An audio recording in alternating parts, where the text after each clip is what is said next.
संतों का आशीर्वाद। आशीर्वाद से सभी काम सफल हो जाते हैं। हमारा सब काम बिगड़ जाता है।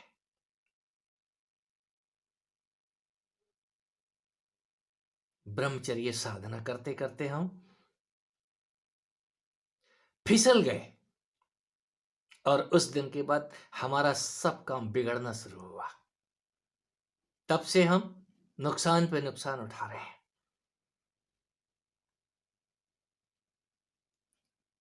बेसिर पैर के सवाल दागते हैं। किसी संत का आशीर्वाद मिल जाएगा तो सब मिल जाएगा, सारे काम सुधर जाएंगे और ब्रह्मचर्य भी हासिल हो जाएगा। एक काम से काम बिगाड़ लेने वाले। काम ने काम बिगाड़ रखा है। काम तो काम बिगाड़ता ही है। एक अकेला काम आपके सारे काम बिगाड़ देता है। कारण क्या है? हम अपने ग्रंथों में भरी हुई कहानियों से ही सीख लें। यदि किसी ने सुना है, पढ़ा है, भगवान शिव मां पार्वती से मिलने को आतुर है, और एक शब्द और लगा दें, वो काम मिलने में आतुरता दिखाता है। और मां पार्वती नहाने गई हुई हैं। पुत्र गणेश को पहरे पे बिठा दिया है।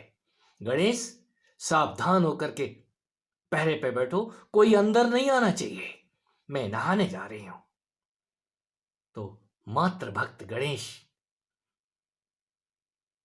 अपनी मां की आज्ञा से द्वार पे प्रहरी के तौर पे खड़े हो जाते हैं, और भगवान शिव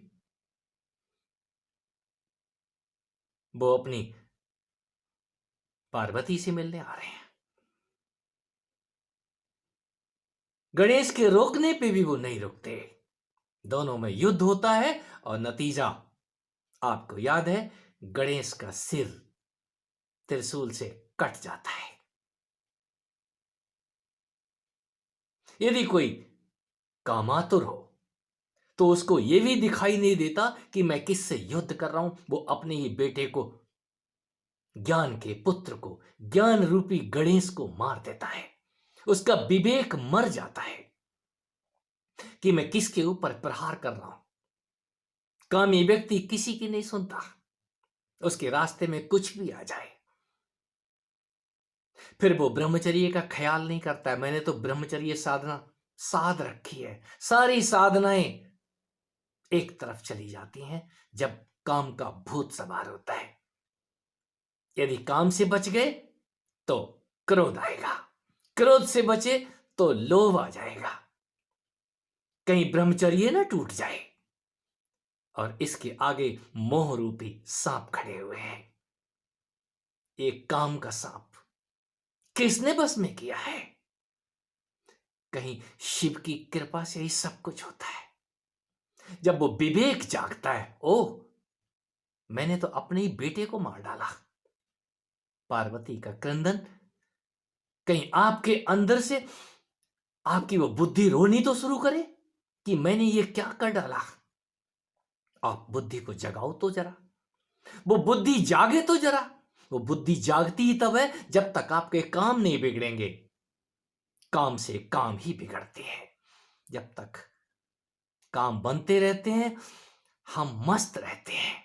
हमारी बुद्धि और विवेक गणेश का कहीं आता पता ही नहीं होता। उस ज्ञान का पता ही तब चलता है जब वो मर चुका होता है। ये तो मेरा बेटा है। हम उस ज्ञान को ही बिसार देते हैं, मार देते हैं।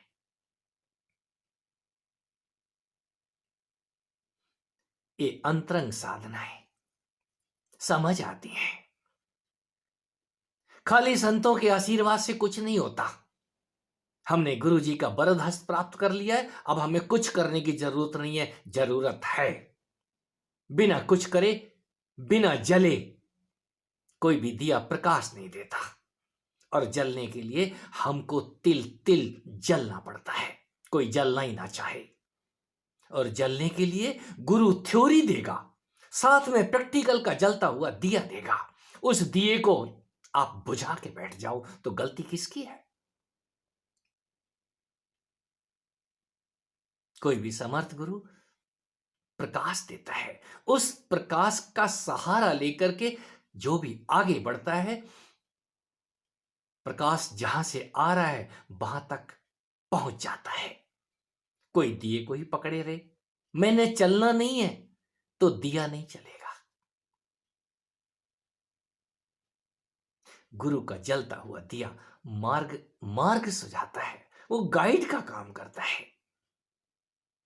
खाली आशीर्वाद के सहारे यदि आपको इंतजार ही करना है तो आप इंतजार कीजिए, फिर इंतजार कीजिए। एक क्षण ऐसा भी आता है वो दिया आपको धक्का देना शुरू कर देगा। हमें इंतजार करना भी नहीं आता। कहने वाले तो अनंत मुखों से कह के चले जाते हैं, और जो कहे जाते हैं, जो कहा गया है, वो ऐसे ही समझिए वो थ्योरी है आपके पास में। थ्योरी से प्रैक्टिकल के मार्ग पे आपको ही चलना है, और प्रैक्टिकल तन और मन के बीच होते हैं। आपके ज्ञान और आपके विवेक के बीच जो भी प्रैक्टिकल होता है वो आपको समझ आता है। योग में समझ ही यही आता है कि ये हो क्या रहा है। आप उस प्रैक्टिकल से गुजरते हैं। लाभ और हानि के प्रैक्टिकल आपको करने होते हैं। आपको लाभ ही लाभ होता रहे और ये असंभव है। जो लाभ की आकांक्षा लेकर के चलते हैं, हमारी हानि होनी ही नहीं चाहिए। एक सीमा है, उस कैलाश के ऊपर, उस एवरेस्ट के ऊपर फिर कोई शिखर नहीं है। उसके बाद आपको नीचे ही उतरना है।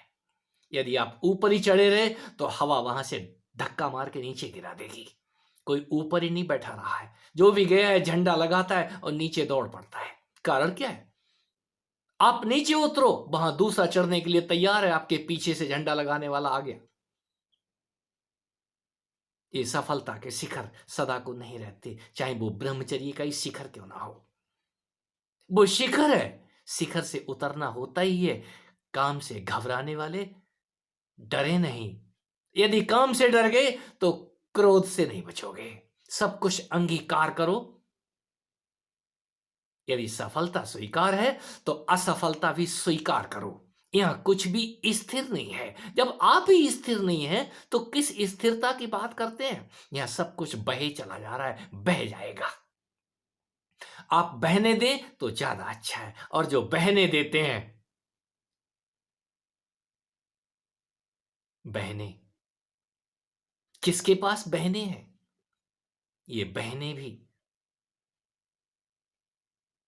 बोलने के लिए बहुत कुछ है।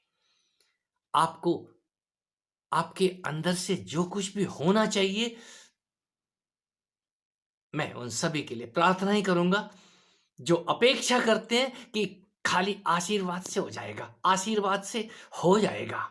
आपको यदि संयम है, धीरज है, तो आशीर्वाद युगों ले सकता है, जन्म ले सकता है। आप कब तक प्रतीक्षा करेंगे? अपना आशीर्वाद लीजिए।